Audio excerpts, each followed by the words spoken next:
সৈয়দনা আদম পৃথিবীতে আসলেন, এসে থাকতে শুরু করলেন। দিন গড়িয়ে রাত আসে, মাস গড়িয়ে বছর আসে, বছর যায় বছর আসে। ঠিক 940 বছর পর মালাকুল মাউত আদম আলাইহিস সালামের কাছে আসলেন। বললেন, আনা মালাকুল মাউত উকিলা বিকুম, আপনাদের জন্য আল্লাহ আমাকে বানিয়েছে রূহ কবজ করতে। ও আদম, আবুল বাশার, পৃথিবীর প্রথম মানব, প্রথম নবী, আপনার সময় শেষ, রেডি হন। কি হন? খেলা শুরু হয়। এখনই রূহ কবজ করে নিয়ে যাব।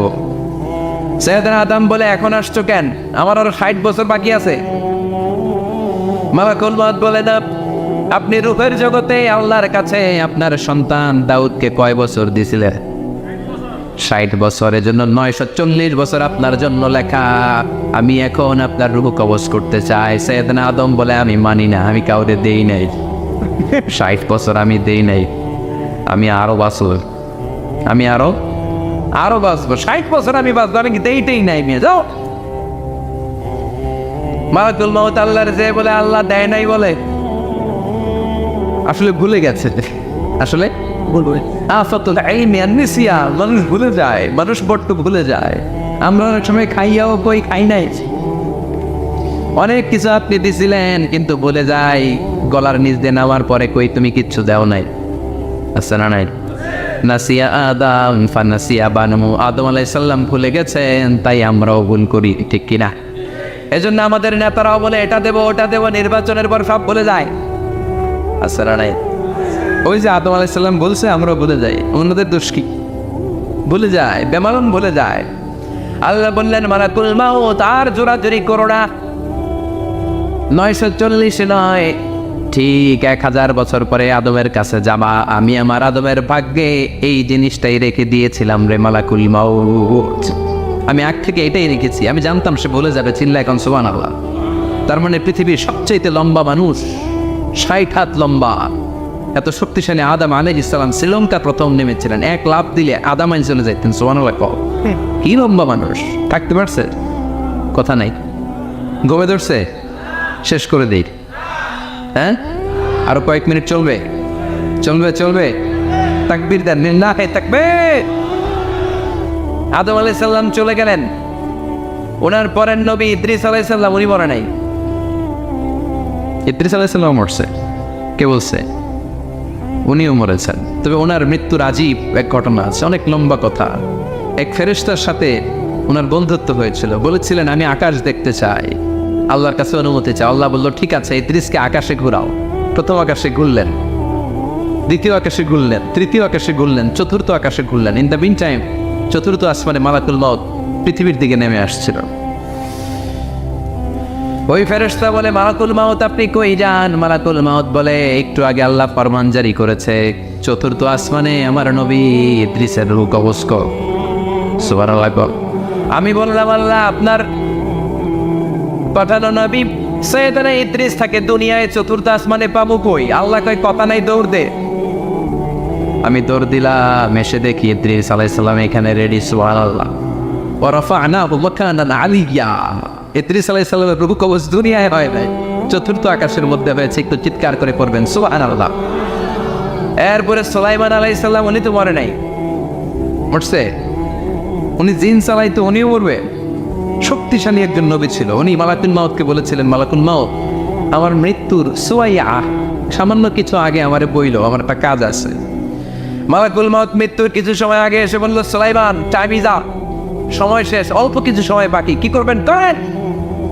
সৈয়দনা সুলাইমান জিনদেরকে ডাকলো, ও জিনেরা, বিশাল একটা প্রজেক্ট আছে, প্রজেক্টে কাজ শুরু করো। আর কিছু জিনকে বললো, চারদিকে গ্লাস ফিটিং করা একটা রুম বানাও। সৈয়দনা সুলাইমান আলাইহিস সালাম গ্লাস ফিটিং করা রুমের ভেতরে ঢুকলেন। এই রুমে ঢুকার দরজা নাই, হাতে একটা লাঠি নিলেন। কি নিলেন? লাঠির মধ্যে ভর করে দাঁড়িয়ে রইলেন আর জিনদের দিকে তাকিয়ে রইলেন। জিনেরা এত বদমাশ ছিল, সৈয়দনা সুলাইমান দাঁড়িয়ে না থাকলে কাজ করতো না। ছিল ফাঁকিবাজ। কি ছিল? দাঁড়ায় না থাকলে আজও লোকজন কাজ করতে চায় না, ঠিক কিনা? মালিক দাঁড়ায় থাকলে ঠিকই কাজ হয়ে যায়। সুলাইমান আলাইহিস সালাম লাঠির মধ্যে ভর দিয়ে দাঁড়িয়ে রইলেন আর বললেন, কাজ করো। জিনেরাও কাজ শুরু করলো।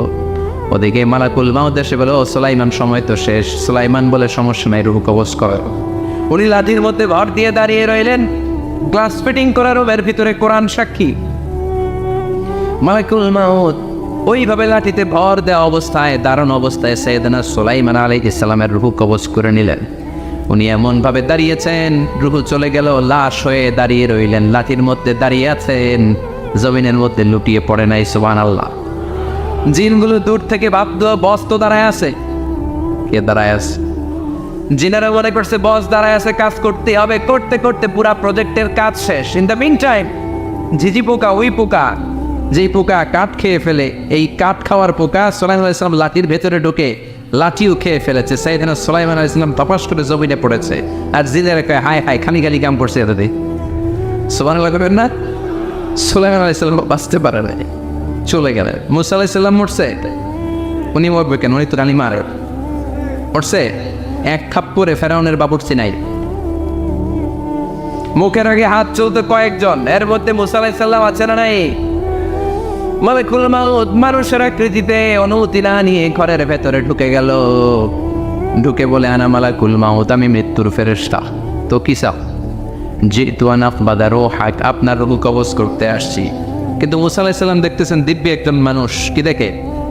আবার সালাম দেয় নাই, অনুমতি নিয়েও ঢুকে নাই। অমিয়া অনুমতি নিয়ে ঘরে ঢুকার দরকার আছে না নাই? মুসা আলাইহিস সালামের মেজাজ বড় গরম। উনি বললেন কি করবি? কয় আপনারে মারবো। কয় এদিকে আয়। মালাকুল মাউত মনে মনে ভাবে এতদিন সব মানুষগুলো আমারে দেখলে দিত দৌড়, আজকে মনে হয় আমারে দিতে হবে দৌড়।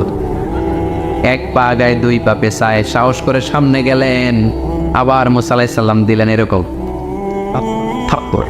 ফাসাক্কাহু ফাফাকু আইনা, বুখারীর বর্ণনা, এক থাপ্পড়ে চোখ নাই। ঠিকই মালাকুল মাউত দৌড়, এক দৌড়ে আল্লাহর কাছে। আল্লাহ বললেন রাখো, এটা মুসা আলাইহিস সালাম, তার মেজাজ বড্ড গরম, আমাকে কথা বলতে হবে।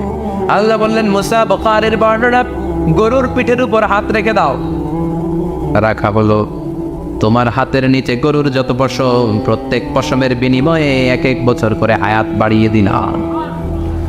মুসা আলাইহিস সালাম অনেক চালাক নবী। উনি বললেন আল্লাহ, আমার হাতের নিচে যদি গরুর 2000 পশম থাকে, তার মানে 2000 বছর হায়াত বাড়িয়ে দিলেন। কিন্তু এক্সট্রা হায়াত যখন শেষ হয়ে যাবে এরপরে কি হবে? আগে ওইটা বলেন। আল্লাহ বললেন ফুমাল মাহবুত, তারপরে তো মুসা মরতেই হবে, আসতেই হবে। সাইয়েদনা মুসা আলাইহিস সালাম বললেন ফাল আনা, তাহলে আর দেরির দরকার নাই, এখনই আমি আপনার কাছে চলে যেতে চাই। মালাকুল মাউত মুসা আলাইহিস সালামের রূহ নিয়ে উড়াল দিলেন। সুবহানাল্লাহ। বুঝতে পারছে? বিশ্বনবী মরে নাই, উনি ইন্তেকাল করেছেন। চিল্লা এখন ঠিক কিনা? ইন্তেকালের আগে বিশ্বনবী প্রচন্ড অসুস্থ হলেন। মা আয়েশারে ডেকে বললেন আয়েশা, মনে হয় আমি বাঁচবো না। ওই যে খায়বার বিজয়ের দিন, খায়বার দুর্গ বিজয় করার পরে এক ইহুদি মহিলা আমার দাওয়াত দিয়েছিল। ওই দাওয়াত খেতে যাওয়ার পরে গোশতের মধ্যে বিষ মাখানো হয়েছিল রে আয়েশা।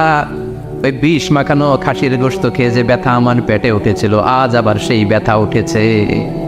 বিশ্বনবী ওই বিষ খাওয়ানো গোশতের কারণে ইন্তেকাল করেছেন। তার মানে বিশ্বনবীর সাথে জামা আল্লাহ বাইনা নবুওয়া ওয়া শাহাদাত, আল্লাহ বিশ্বনবীকে শুধু নবী বানায় নাই, শহীদ হিসেবে কবুল করেছে।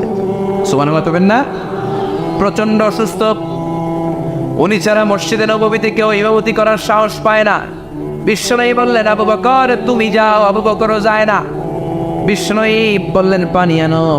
বিশ্বনবী পানি দিয়ে ওযু করলেন। ওযু করে কয়েকজন সাহাবীকে ধরে উঠতে চাইলেন, আবার থপাস করে বেহুশ হয়ে পড়লেন। বিশ্বনবী উঠতে পারে না। আবার বললেন ঠান্ডা পানি আনো। পানির ভেতরে বিশ্বনবী 2 হাত ঢুকিয়ে দিয়ে ঠান্ডা ভিজা হাত দিয়ে চেহারার মধ্যে মাসে করলেন আর বললেন ইন্নালিল মাউতি লা সাকারাত, হায়রে মৃত্যুর কি যন্ত্রণা, হায়রে মৃত্যুর যে কি কষ্ট। ও মিয়া, বিশ্বনবী যদি মৃত্যুর কষ্টে কাতরায়, আমাদের অবস্থা কি? আমাদের নসিবে কি আছে? আল্লাহ তুমি বাঁচাও, করে না আমি।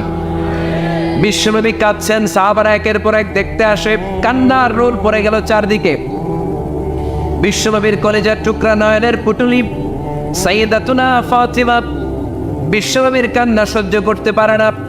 বিশ্বনবীকে ধরে মা ফাতিমা, সাইয়েদাতুনা ফাতিমা বিলাপ করা শুরু করে দিলেন, চিৎকার দিয়ে কান্নাকাটি শুরু করে দিলেন আর বললেন ওয়া কুরবাবা, ওয়া কুরবাবা, হায় হায় আমার বাবার কি কষ্ট, আমার বাবার কি কষ্ট হচ্ছে। বিশ্বনবী বললেন ফাতেমা তুমি কেঁদো না, আমার কষ্ট আজকের পরে আর থাকবে না। আজকে তোর বাবার সব কষ্ট বন্ধ হয়ে যাবে। কি যেন কানে কানে বললেন, ফাতেমা আরো কেঁদে দিল। আবার কানে কানে কি যেন বললেন, ফাতেমা হেসে দিল। বিশ্বনবীর ইন্তেকালের অনেক পর মা আয়েশার কাছে ফাতেমা বললেন, আমি যখন প্রথমে কেঁদেছিলাম আব্বা বলেছিল আমি আর বাঁচব না রে ফাতেমা। আবার কানে কানে একটা কথা বলার পরে হেসেছিলাম, আব্বা বলেছিল আমার পরে আমার পরিবার বর্গের মধ্য থেকে সর্বপ্রথম তোমার সাথে আমার দেখা হয়ে যাবে রে ফাতেমা। অল্প কয়েক মাসের ব্যবধানে সাইয়েদাতুনা ফাতেমা উনিও ইন্তেকাল করলেন। বিশ্বনবী শোয়া থেকে উঠতে পারে না। এক সাহাবীকে দেখলেন মেসওয়াক করছে। বিশ্বনবী মেসওয়াকের দিকে তাকিয়ে রইলেন। বিশ্বনবীর নিথর দেহটা পড়ে আছে।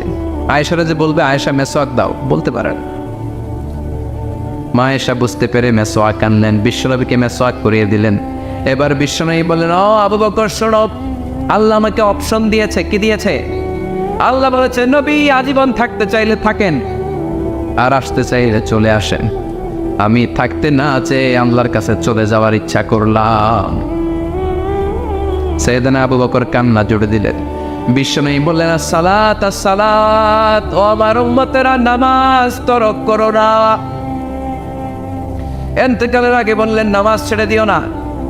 আর বললেন, ওয়ামা মালাকাত আইমানুকুম, তোমাদের অধীনস্থ কর্মচারীদের সাথে খারাপ আচরণ করো। ঘাম শুকানোর আগে পয়সা দিয়ে দিও। আর হাত দুটো উঁচু করে বললেন, আল্লাহুম্মা ইলা রাফিকিল আলা, ও আল্লাহ আমি আপনার কাছে যেতে চাই। এই কথাটা বলে বিশ্বনবীর হাত দুইটা থপাস করে জামিনে পড়ে গেল। বিশ্বনবীও চলে গেলেন। থাকতে পেরেছে কেউ? চিন্নায় বলেন।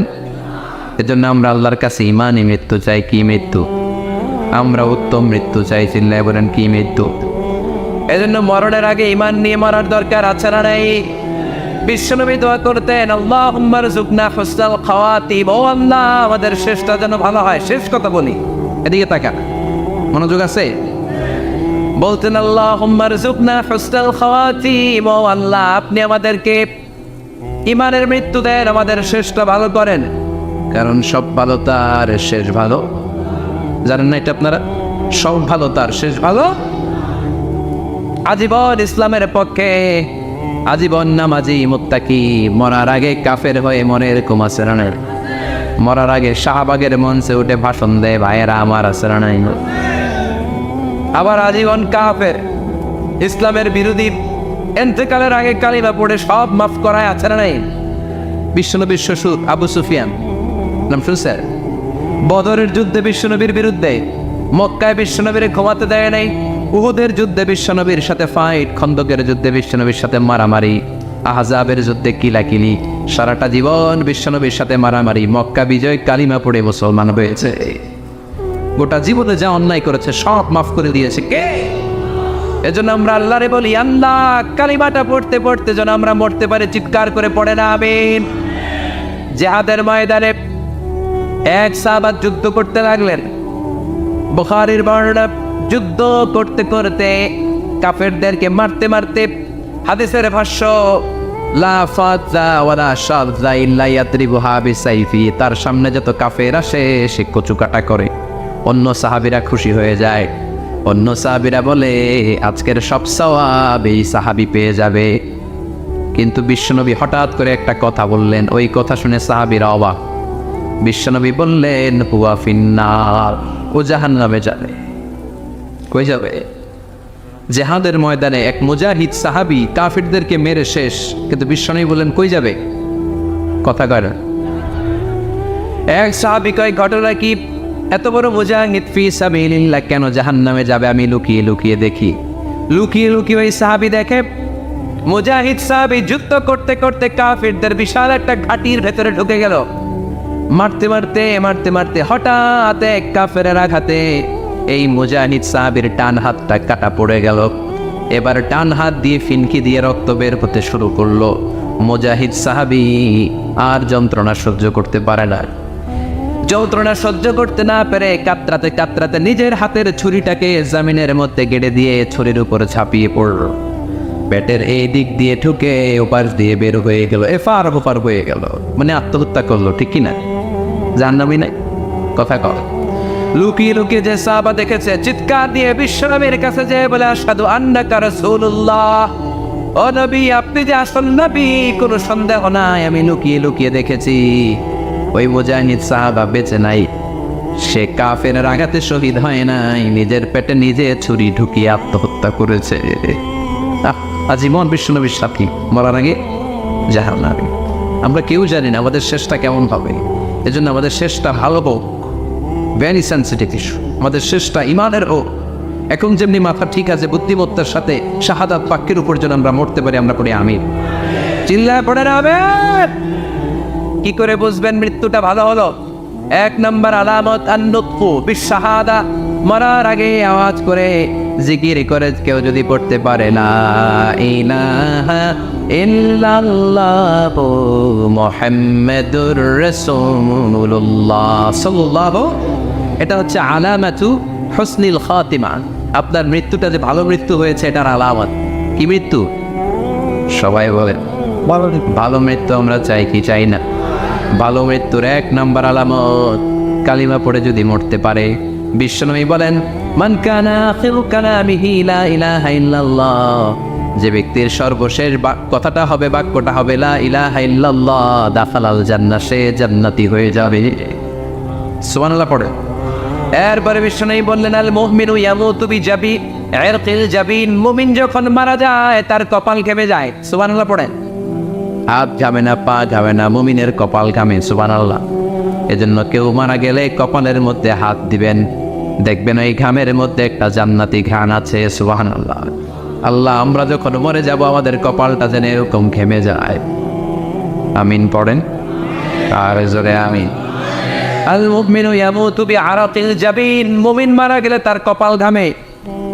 কপাল ঘামলে বুঝতে হবে এটা ভালো মৃত্যু, ইমানি মৃত্যু। চিল্লায় বলেন ঠিক কিনা? এরপরে বিশ্বনবী বললেন ফি লাইলাতিল জুমা, জুমার রাতে যদি মরে, আও ফি শাহরি রমাদান, কিংবা রমজান মাসে যদি মরে, আও ফি সাফারিল হজ, কিংবা হজের সফরে যদি মরে।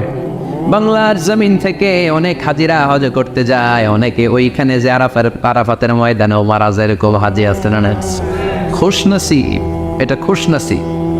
আলহামদুলিল্লাহ পড়ে। মনের পথে অবিচল থেকে আমার মরণ যেন হয়। চিল্লায় পড়ে না আমিন। তার মানে কে কোথায় মরবো আমরা কেউ জানি নাকি? ওমা তাদরি নাফসুম বিআইয়ি আরদিন তামুত, কোন জায়গায় মরবা, কখন মরবা কেউ আমরা জানি না, কিন্তু মরবো সবাই জানে, ঠিক কিনা? কুল্লু নাফসিন যায়িকাতুল মাউত, প্রত্যেকটি আত্মার মৃত্যুবরণ করতে হবে, এটা আমরা সবাই জানি। The most certain thing in life is death, but the most uncertain thing in our life is the time of death. এই জীবনের সবচেয়ে সুনিশ্চিত বিষয় হলো মরণ, সবচেয়ে অনিশ্চিত বিষয় হলো মরণের সময়। চিল্লা এখন ঠিক কিনা? মরবো যে আমরা সবাই জানি, কিন্তু কোথায় মরবো আমরা কেউ জানি? জানি আমরা সবাইকেই মরতে হয়, জন্মালেই মরতে হবে, চলে যেতে হবে, থাকা যাবে না। এটাই হলো পৃথিবীর পদ্ধতি। জীবনের সবচাইতে নির্মম ঘটনা হচ্ছে মরণ, সবচাইতে ভয়ঙ্কর অভিজ্ঞতা কোনো প্রাণীর জন্য সর্বোচ্চ এবং সবচাইতে ভয়ঙ্কর অভিজ্ঞতা হচ্ছে মৃত্যু। এবং এত ভয়ঙ্কর অভিজ্ঞতা, এই অভিজ্ঞতাটা কারো কাছে শেয়ার করে যাওয়া যায় না। মরার সময় কেউ বলে যেতে পারছিল আমার মরতে এমন লাগছে, কইতে পারছে? কেমন লাগছে বলতে পারে? বলা যায় না। তার আগেই চলে যেতে হয় শৈশব, কৈশোর, যৌবন, বার্ধক্য, প্রৌঢ়ত্ব, হ্যাঁ, বয়সের ছাপ, কালো চুল দাড়ি সাদা হয়ে যাওয়া, দাড়ি চুলে শুভ্রতা, দুর্বলতা। This is the circle of life. ছোট্ট ছিলাম, বড় হলাম, সিঙ্গেল ছিলাম, ডাবল হলাম, তারপরে বাবা হলাম, তারপরে শ্বশুর হলাম, তারপরে নানা হলাম, তারপরে চলে যেতে হবে। This is the circle of life. চিল্লায় বলেন ঠিক কিনা? এই যে মুরব্বীরা, দাড়ি পাকা মুরব্বী যারা আছে, আপনারা কি মনে করছেন মায়ের পেট থেকে একটু মুরব্বী হয়ে বেরিয়েছিল? কিরকম বের হয়েছিল? তারাও ওয়া ওয়া করেছে। এরাও ফিডার খাইতো, এই চাচারা খায় নাই? এরাও ফিডার খেত, এরাও মায়ের বুকের দুধ খেত, এরাও ছোট্ট বাচ্চাদের মতো গরমকালে পানির মধ্যে ডুবাইতো। স্কুল ফাঁকি দিয়ে বাচ্চারা ডুবায়, আসে না নাই? উখিয়াতে এরকম নাই? ছোট্ট বাচ্চা ছিল, বড় হলো, বার্ধক্যে উপনীত হলো। This is the circle of life, চলে যেতে হবে। বিশ্বনবী বললেন, আমার উম্মতি মা বাইনা সিত্তিনা ইলা সাবঈন, আমার উম্মতের গড় বয়স হলো 60 থেকে 70। এই উম্মতের গড় বয়স কত? 60 থেকে 70। ওয়া আকাল্লুহুম মাইয়াজুজু যালিক, অল্প কিছু মানুষ আছে যারা 70-এর বেশি হায়াত পায়। এখানে 70-এর বেশি আছেন কারা? হাত তোলেন দেখি তো। কয়জন? একজন, দুইজন, তিনজন? মাশাআল্লাহ, আল্লাহ আরো হায়াত দেয়। আল্লাহ এদেরকে আরো হায়াত দারাজ করুক। চিল্লায় বলেন আমিন।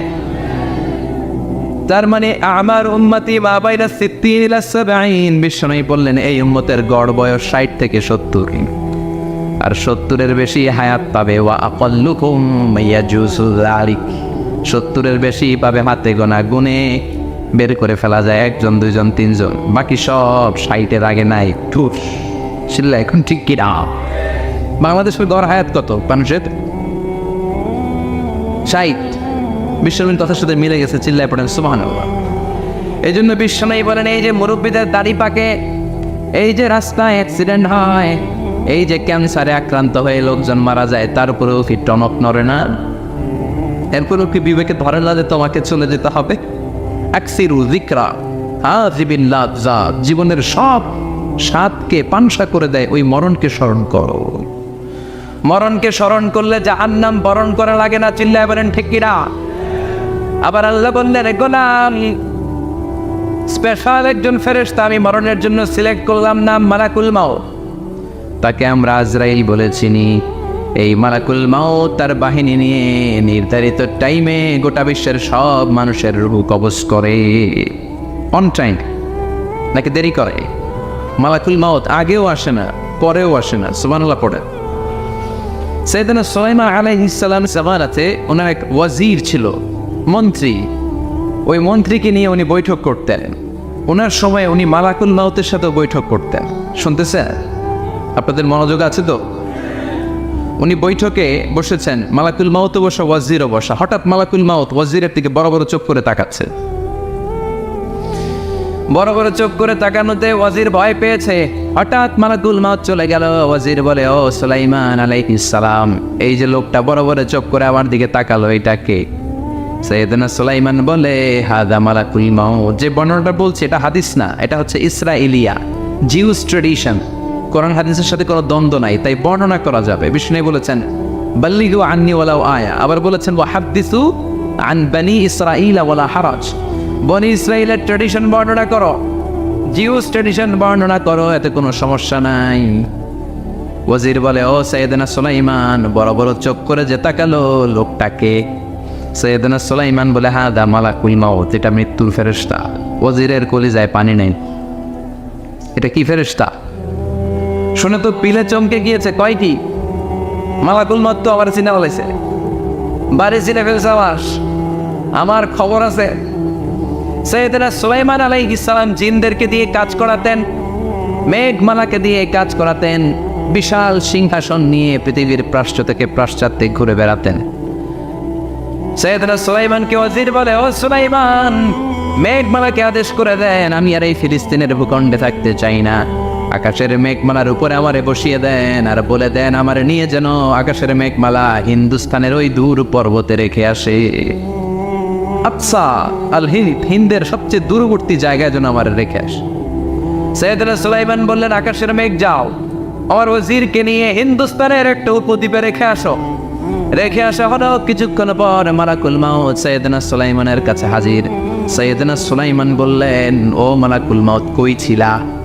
একটু আগে হিন্দুস্তান থেকে আপনার ওয়াজিরের রূহ কবজ করে আসছি। সুবহানাল্লাহ পড়েন। এটা আবার কেমন কথা? তুমি ওইখানে গেলা কেন? কয়, রব্বুল আলামিন কিছুক্ষণ আগে আমার কাছে পয়গাম পাঠিয়েছে, যাও সাইয়েদনা সুলাইমানের ওয়াজিরের রূহটা কবজ করো। কবজ করার জায়গা হলো হিন্দুস্তানের উপদ্বীপ। কোন জায়গায়? মালাকুল মাউত এসে দেখে সুলাইমান নবীর সাথে মিটিং করে। ওয়াজির কার সাথে মিটিং করে? সুলাইমান নবীর সাথে। কিন্তু ফরমানে লেখা রূহ কবজ করতে হবে কোথায়? হিন্দুস্তানে। সুবহানাল্লাহ করবেন না? এই জন্য বড় বড় চোখ করে আমি তাকিয়েছি, আর মনে মনে ভাবলাম টাইম তো নাই, কারণ মৃত্যু তো অন টাইমে হতে হয়, এখনই ওর রঘু কবজ করতে হবে। কেমন করে ওইখানে যাবে আমি জানি না, আমি আগে চলে যাই। মালাকুল মউত চলে গেল, যে দেখে ওই জায়গায় ওয়াজির হাজির, সাথে সাথে রঘু কবজ করে আল্লাহর কাছে চলে গিয়েছে। পড়েন সুবহানাল্লাহ। এই জন্য আল্লাহ বললেন মালাকুল মউত আমি নির্ধারণ করে দিয়েছি, পৃথিবীর প্রতিটি মানুষ মালাকুল মউতকে দেখবে, চাক্ষুষ দেখবে, ভালো হলেও দেখবে, খারাপ হলেও দেখবে। কার কথা? ভালো মানুষ যদি হয়, আল্লাহওয়ালা যদি হয়, ইসলাম প্রিয় যদি হয়, ডানপন্থী যদি হয়, মৃত্যুর সময় মালাকুল মউত আলা সূরাতি শাবিন আলা আহসানি সূরা, একজন যুবকের আকৃতিতে চমৎকার ধবধবে সাদা একটা জুব্বা পরে, জান্নাত থেকে জান্নাতি কাপড় নিয়ে, হানুত মিন হানুতিল জান্নাহ, জান্নাতের সুগন্ধি নিয়ে মুমূর্ষ রোগীর মাথার সামনে এসে বসে যায় আর দেহটার ইঙ্গিত করে বলে, ইয়া আইয়াতুহান নাফসুত তাইয়্যিবা, ও পবিত্র আত্মা। আরেক বর্ণনায় এসেছে ইয়া আইয়াতুহান নাফসুল মুতমাইন্না, ও প্রশান্ত আত্মা, উখরুজি ইলা মাগফিরাতিম মিনাল্লাহ, আল্লাহর ক্ষমার দিকে বের হয়ে আসো। উখরুজি ইলা মাগফিরাতিম মিনাল্লাহি ওয়া রিদওয়ান, আল্লাহর ক্ষমার সন্তুষ্টির দিকে রুহুটা বের হয়ে আসো। স্মুথলি বলার সাথে সাথে মুমিনের দেহ থেকে রুহুটা বের হয়ে আজরাইলের হাতে চলে যায়। স্মুথলি বলার সাথে সাথে স্বাচ্ছন্দ্যে আনন্দে মুমিনের দেহ থেকে রুহুটা সা করে বের হয়ে মালাকুল মউতের হাতে এসে পড়ে। পড়েন সুবহানাল্লাহ। আল্লাহ এমন মৃত্যু তুমি আমাদের নসিবে রেখে দিও, চিৎকার করে পড়েন আমিন। আর যারা ইসলাম মানে নাই, আর যারা কোরআন মানে নাই, আর যারা দিন কায়েমের আন্দোলন করে নাই, দিনকে ভালোবাসে নাই, বাম আর রামপন্থী ছিল, নাস্তিক ছিল, ইসলাম বিরোধী ছিল, তাদের কাছেও মালাকুল মউত আসে কি আসে না? চিল্লায় বলে না, শিখি আসে না? তাদের কাছেও আসে, কিন্তু আলা সূরাতি আকবাহি রাজুল, একজনের চেহারা যত ভয়ঙ্কর হতে পারে, যত নিকৃষ্ট হতে পারে, এরকম ভয়ঙ্করতম নিকৃষ্ট দুর্গন্ধওয়ালা একটা চেহারা নিয়ে আসে। রিজলাহু ফিল আরদ, পা থাকে জমিনে, রাসুহু ফিস সামা, হাদিসের বর্ণনা পা দুইটা জমিনে, মাথা আকাশে। এসে ধমক দিয়ে জালিমের মাথার সামনে এসে বলে, ইয়া আইয়াতুহান নাফসুল খাবিসা, হে পাপাত্তা, হে অপবিত্র আত্মা, উখরুজি ইলা সাখাতিল্লাহি ওয়া গাদাবিহি, আল্লাহর রাগের দিকে, আল্লাহর অসন্তুষ্টির দিকে বের হয়ে আয়। মালাকুল মউতের এই অর্ডার পাওয়ার সাথে সাথে রুহুটা কিন্তু বের হয় না। মুমিনের রুহুকে ডাক দিলে যেমনি স্মুথলি বের হয়, কাফিরের রুহু এভাবে বের হয় নাই। কথা বলেন, রুহুটা ডানে যায়, ফাতাতাফাররা, একবার রুহুটা ডানে যায়, আবার রুহুটা পায়ে যায়, আবার সামনে যায়, পায়ে যায়, হাতের মধ্যে ঢুকে ডানে বায়ে যায়। মালাকুল মউত আবার ধমক দিয়ে বলে, ইয়া আইয়াতুহান নাফসুল খাবিসা, পাপাত্তা বের হয়ে আয়। রুহুটা আবার ডানে যায়, বায়ে যায়, সামনে যায়, পেছনে যায়। এবার খপাস করে মালাকুল মউত রুহুকে ধরে টান ধরে, সারা দেহটা থেকে প্রাণ রস সিক্ত করতে করতে দেহ থেকে রুহুটাকে টেনে হিচড়ে বের করে আনে। আর মুমূর্ষ রোগীটা চিৎকার মারতে থাকে। পড়েন না আউযু বিল্লাহ। একটা জীবন্ত ছাগলের চামড়াগুলো জবাই না দিয়ে কেউ যদি টেনে টেনে বের করে, ছাগল জবাই হয় নাই, কিন্তু চামড়া এক পাশ থেকে টেনে টেনে টেনে হিচড়ে আপনি গা থেকে বের করলে যত কষ্ট হয়, এর চেয়েও বেশি কষ্ট দিয়ে মালাকুল মউত বামপন্থী আর কাফিরদের রুহুটা দেহ থেকে বের করে আনে। পড়েন না আউযু বিল্লাহ। আমাদের রুহুটা যেন আল্লাহ, মুমিনদের রুহু আপনি যেভাবে কবজ করেন, ওইভাবে যেন আমাদের রুহুটা বের হয়ে আসে। আর জোরে পড়েন আমিন। এজন্য আল্লাহ বললেন, বাল তুউসিরুনাল হায়াতাদ দুনিয়া ওয়াল আখিরাতু খায়রুম ওয়া আবকা। পাগলের মতো ওহাচ্ছন্ন হয়ে এই দুনিয়াটার পেছনে ছুটে বেড়াও, এই দুনিয়া আসল নয়, আখিরাত হলো আসল। চিল্লায় বলেন ঠিক কিনা?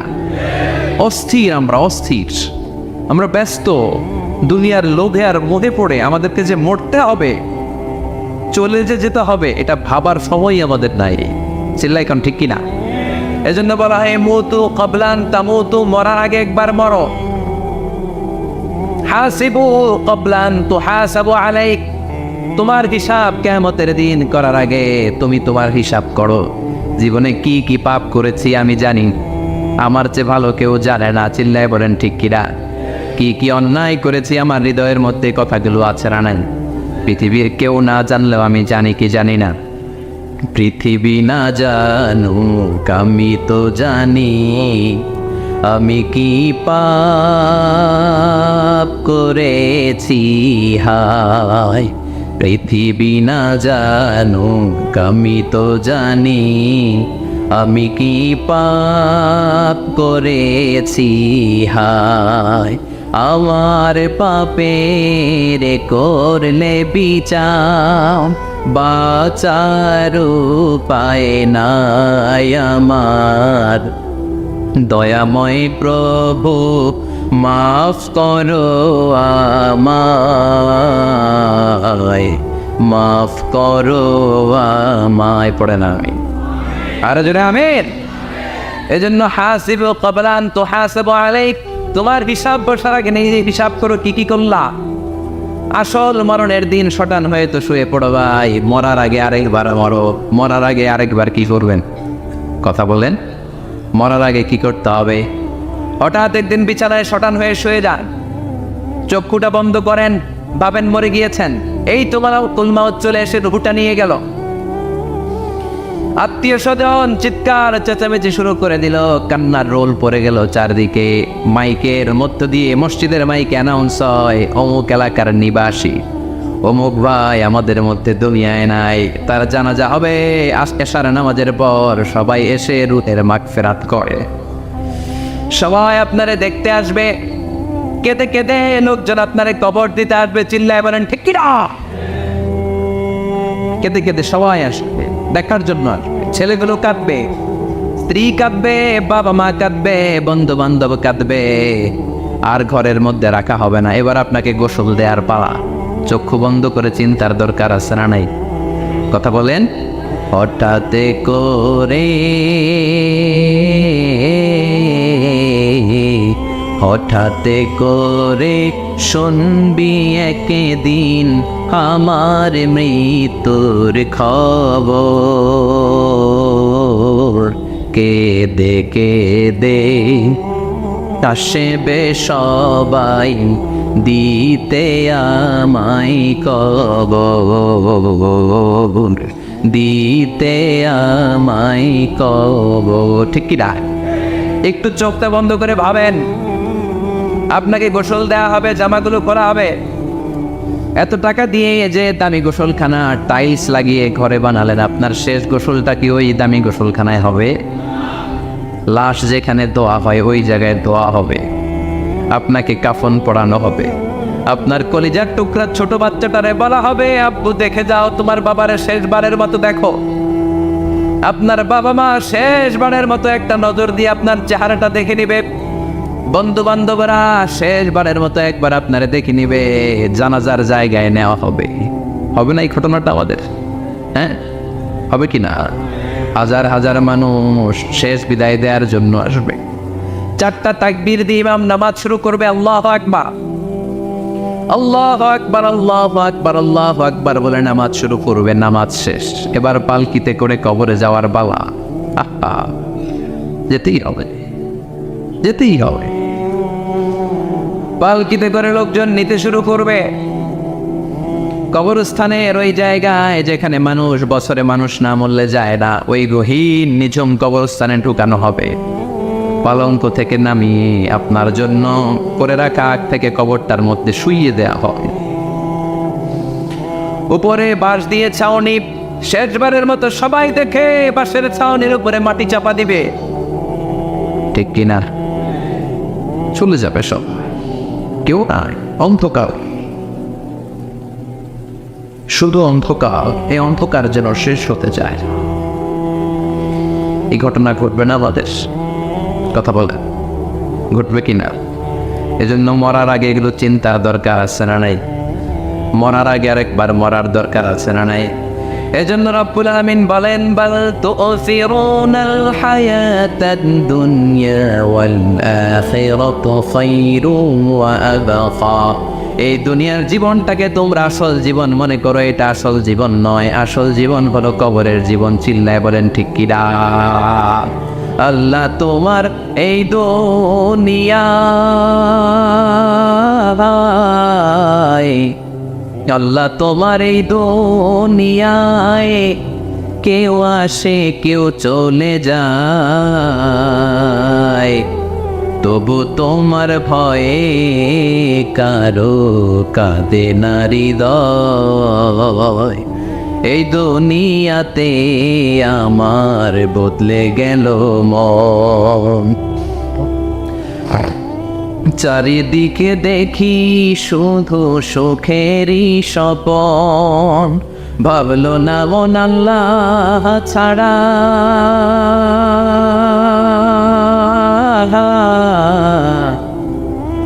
ভাবলো না মন আল্লাহ ছাড়া নেই কোনো উপায়, তবু তোমার ভয়ে কারো কাঁদে না হৃদয়। ঠিক কিনা? আসে আর চলে যায়। প্রতিদিন মাইকে অ্যানাউন্স শুনি অমুক এলাকার অমুক লোক নাই, দাদা গেল, বাবা গেল, বড় ভাই গেল, আত্মীয় স্বজন গেল, আমাকেও যেতে হবে, এই চিন্তা মাথায় নাই। চিল্লা এখন ঠিক কিনা? এজন্য লাইফটা হলো one time, one chance, second কোনো চান্স আপনাকে দেয়া হবে নাকি? কাফেররা বলবে ইয়া রাব্বি আরেকটা সুযোগ দেন, লাউ আন্না লানা কাররা ইয়ানি মাররা, আল্লাহ আরেকটা সুযোগ যদি পেতাম দুনিয়াতে ভালো করে আসতাম। আল্লাহ বলবেন ইন্নাহা কালিমাতুল কাইলুহা, এটা শুধু তাদের মুখের কথা, তাদেরকে আবার সুযোগ দিলেও তারা কিচ্ছু করবে না। চিল্লা এখন ঠিক কিনা? এজন্য একটা চান্স আমরা পেয়েছি, এই দুনিয়ার ওয়ান চান্সে আমরা ভয় পাবো একজনকে। চিল্লায় বলেন তিনি কে? এজন্য যেতে আমাদেরকে হবে। এই মরণ থেকে পালানোর কোনো সুযোগ কেউ পালাতে পারে নাই। এই মরণ হলো আখিরাতের প্রবেশদ্বার। মরণ নামক পালকিতে চড়ে আমরা কবরের ভেতরে ঢুকি। মরণ হলো প্রথম পর্ব, কবর হলো দ্বিতীয় পর্ব। যেরকম ঠিক কিনা? এজন্য বিশ্বনবী বললেন আল কবর রাউদাতুম মিন রিয়াদিল জান্নাহ ওয়া হুফরাতুম মিন হুফারিন নার। কবর হলো কারো জন্য জান্নাতের বাগান, কারো জন্য জাহান্নামের গর্ত। আমরা বলি আল্লাহ আমাদের কবরটারে জান্নাতের বাগান বানাও। আর জোরে পড়েন আমিন। আবার বিশ্বনবী বললেন ইন্নাল কবর আউয়াল মানজিল মিন মানাজিলিল আখিরাহ। কবর হলো আখিরাতের মঞ্জিলগুলোর প্রথম মঞ্জিল। আখিরাতে একটার পর একটা অনেকগুলো স্টেশন আপনাকে পার হতে হবে। প্রথম স্টেশনটার নাম হলো কবর। প্রথম স্টেশনের নাম কি? এই কবর নামক স্টেশনে যদি আপনি মাফ পেয়ে যান, সামনের সব স্টেশনগুলোতে মাফের ব্যবস্থা করবে কে? আল্লাহ। আর কবর নামক স্টেশনে যদি ধরা খেয়ে যান, আপনার মায়ের আসানা নেই। লাশটাকে যখন রাখা হয়, লাশটা চিনে কে আমারে রাখলো, কে আমাকে ধৌত করলো, কে আমারে কাফন পড়ালো। এজন্য বিষ্ণুই বলেছেন মৌর্ষের সামনে বসে বসে পড়ো লা ইলাহা ইল্লাল্লাহু মুহাম্মাদুর রাসূলুল্লাহ নাফতিনু মাউতাকুম। লা ইলাহা ইল্লাল্লাহ, মৌর্ষের সামনে দাঁড়িয়ে দাঁড়িয়ে পড়ো লা ইলাহা ইল্লাল্লাহ। এই লা ইলাহা হচ্ছে জীবিতদের জন্য কালিমা, আর আমরা মরার পরে এই জিকির করি। ঠিক কি না? আমাদের দেশের অনেক জায়গায় লাশ নিয়ে কবরে যাওয়ার সময় লা ইলাহা পড়ে না। না, এটা আগের জিকির, মরার আগের জিকির। মরার আগে আপনাকে অ্যানাউন্সমেন্ট দিতে হবে আল্লাহ ছাড়া কোনো ইলাহ নাই, বিশ্বনবী হচ্ছেন শেষ নবী এবং রসুল। চিল্লায় বলেন ঠিক কি না? লাশটাকে যখন রেখে দেয়া হয়, বিশ্বনবী যত মানুষকে কবরে রেখেছেন তারপরে দাঁড়িয়েছেন আর বলেছেন ইস্তাগফিরু লিআখিকুম, তোমার ভাইদের জন্য তোমরা দোয়া করো। ফাইন্নাহু আনা ইউসাল, এখনই তাকে কবরে সওয়াল করা হবে। কবরে প্রশ্ন আসছে না নাই? কথা বলেন। বিশ্বনবী খাদিজাতুল কুবরা, ওনার প্রথম স্ত্রী খাদিজাতুল কুবরা তাহেরাকে কবরের মধ্যে রেখে দিয়ে কাঁদতে শুরু করলেন। চোখের পানি ছেড়ে অনেক দোয়া করলেন। দোয়া শেষে সব সাহাবারা ঘরে ফিরে যায়, বিশ্বনবী যায় না। সাইয়েদনা আবু বকর বললেন ও নবী চলেন ঘরে যাই। অনেক তো দোয়া করলেন। বিশ্বনবী বললেন আবু বকর তুমি যাও, আমি যাব না। এইটা সাধারণ মহিলা না, এটা বিপদের দিনের সঙ্গিনী খাদিজা। মক্কায় যখন আমার কেউ ছিল না, খাদিজা আমারে ভুলে নাই। 3 বছর কাফিররা আমাকে জেলখানায় বন্দি রেখেছিলাম, শিয়াবে আবি তালেবের জেলখানা। আমার স্ত্রী ওই জেলখানার জীবনেও আমারে ছাড়ে নাই। আমার সাথে 3 বছর খাদিজাও জেল খেটেছে। একটাই মহিলা, যেই মহিলাকে আল্লাহ আরশের উপর থেকে সালাম দিয়েছে, মহিলাটার নাম খাদিজা। আল্লাহু আকবার। আমার সব সন্তান আল্লাহ খাদিজার পেট থেকে দিয়েছে। ফাতেমাতুজ জোহরা খাদিজার মেয়ে, জাইনাব খাদিজার মেয়ে, উম্মে কুলসুম খাদিজার মেয়ে, রুকাইয়া খাদিজার মেয়ে। আবুল কাসেম বিশ্বনবীর ছেলে, খাদিজার ছেলে। আব্দুল্লাহ, যাকে তাইয়িব এবং তাহের নামে আমরা চিনি, সেও খাদিজার ছেলে। সুবহানাল্লাহ। ও আবু বকর, আমার এই কলিজার টুকরা প্রিয়তমা খাদিজারে রেখে দিয়ে কেমনে বাসায় যায়? তুমি যাও, আমি দাঁড়িয়ে থাকবো। এখনই মুনকার নাকির এসে খাদিজারে প্রশ্ন করবে, আমি দেখবো খাদিজা উত্তর দিতে পারে কিনা। আর প্রশ্নের উত্তর যদি ভুল করে ফেলে, কবরের উপর থেকে আমি নিজে প্রশ্নের উত্তর দিয়ে দেব। সাইয়েদনা জিবরাইল বললেন, নবী, আপনারা দাঁড়িয়ে থাকার দরকার নাই, আবু বকরের সাথে করে চলে যান। আল্লাহ জানিয়ে দিয়েছে, খাদিজার কবরের প্রশ্নে যদি কোনো সমস্যা হয়, আরশের উপর থেকে খাদিজার প্রশ্নের জবাব আল্লাহ নিজে দিয়ে দিবে। এজন্য কবরের আযাব থেকে বিশ্বনবী পানাহ চেয়েছেন। বিশ্বনবী বলেছেন, আল্লাহুম্মা ইন্না নাউযু বিকা মিন আযাবিল কবর। ও আল্লাহ, কবরের আযাব থেকে তুমি আমাদেরকে বাঁচাও। পড়েন আমিন। কবরে মুমিনদেরকে 4টা প্রশ্ন করা হবে, কাফিরদেরকে 3টা প্রশ্ন। চিৎকার করে বলেন, মুমিনের প্রশ্ন কয়টা? আর জোরে বলেন। প্রথম প্রশ্ন, মার রব্বুক, তোর রবের নাম কি? আমরা কি বলবো? আল্লাহ আমারে রব, এই রবি আমার সব, দমে দমে তনু মনে তারি অনুভব। আল্লাহ আমারে রব, এই রবি আমার সব। পড়েন আমিন। দ্বিতীয় প্রশ্ন, আমার দিন, উত্তর দিনের নাম কি? ধর্মের নাম কি? তৃতীয় প্রশ্ন, মান হাযার রাজুল, এই লোকটাকে কে? আমরা বলবো মুহাম্মদ সাল্লাল্লাহু। 3টা প্রশ্নের উত্তর যখন আপনি কবরে করে দিতে পারবেন, অতিরিক্ত একটা প্রশ্ন, ওয়ামা ইলমুক, এই যে 3টা প্রশ্নের উত্তর পানলা, কেমন করে উত্তর জানলা? কোত্থেকে শিখেছ? নকল করে আনছো কাফনের কাপড়ে? পরীক্ষা বলে নকল আছে না নাই? হাতে নকল আছে না? পায়ে নকল, মোজার ভিতরে নকল আছে না নাই? মোবাইলে নকল আছে না নাই? নকল থেকে আল্লাহ তুমি বাঁচাও। আরো আসতে তো না আমি। কিভাবে জানলা? কেমন করে 3টা প্রশ্নের উত্তর শিখলা? What is the source of your knowledge? তথ্যসূত্র কি? আপনাকে বলতে হবে, আমি যেই কিতাবটা থেকে শিখেছি, কিতাবটার নাম কি? চিল্লায় বলেন কিনা? এই কিতাবটা হলো কোরআন। আপনাকে বলতে হবে, কোরআন থেকে আমি শিখেছি, বিশ্বনবীর হাদিস থেকে আমি শিখেছি। 4টা প্রশ্নের উত্তর যখন পারবেন, ফেরেশতারা বলবে, আহলান সাহালান, খুশ আমদেদ, কংগ্রেচুলেশন, বাহ বাহ, তুমি তো চমৎকার পেরেছ। ফায়ুফসাহু লাহু কবরুহু ৭০ যিরাআন, মুমিন বান্দার কবরটা ৭০ হাত লম্বা করে দেয়া হবে। ইফতাহু লাহু বাবুন ইলাল জান্নাহ, জান্নাতের দিকে তার কবর থেকে একটা দরজা বানিয়ে দেয়া হবে। জান্নাতের সুঘ্রাণ, ঠান্ডা বাতাস এসে তার কবরের ভিতরে ঢুকতে শুরু করবে। ইলবাসু লিবাস মিন আহলিল জান্নাহ, জান্নাতীদের পোশাক তার গায়ের মধ্যে পরিয়ে দেয়া হবে। আল্লাহু আকবার। আর বলা হবে, নাম কানাউমিল আরুস, বাসর রাতে বর যেমনি কনেকে নিয়ে ঘুমিয়ে যায়, তুমিও একটা ঘুম দাও।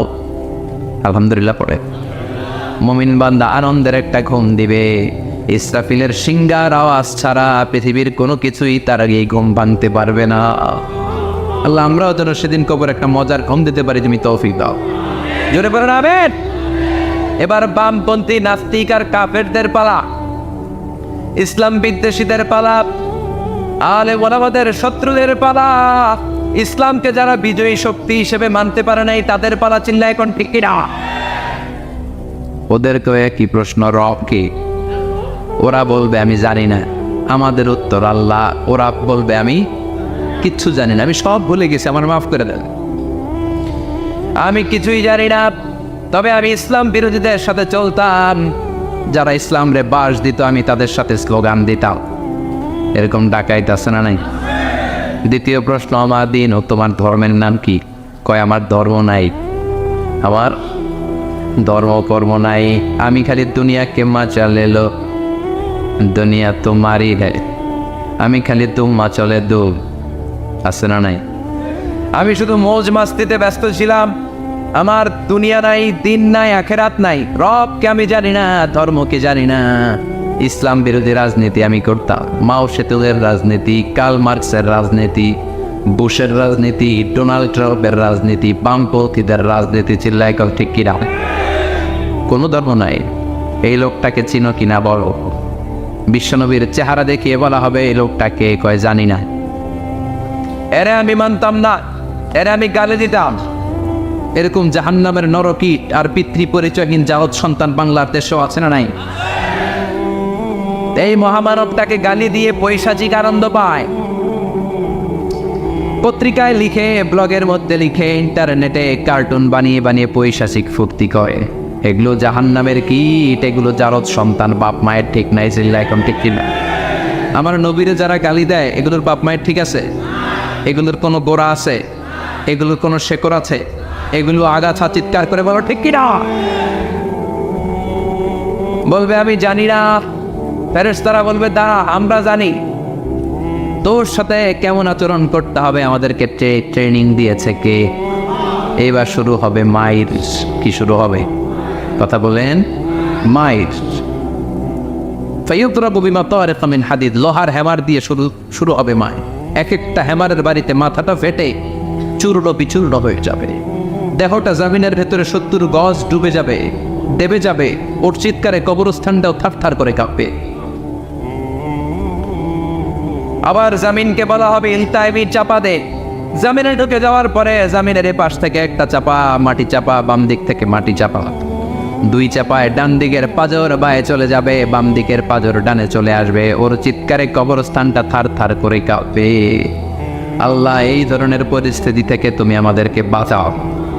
আরো চিৎকার করে বলে না আমি। আজকের আলোচনার পরেও কি আমাদের টনক নড়বে না? আজকের এই কথাগুলোর পরেও কি মৃত্যু নিয়ে আমরা ভাববো না?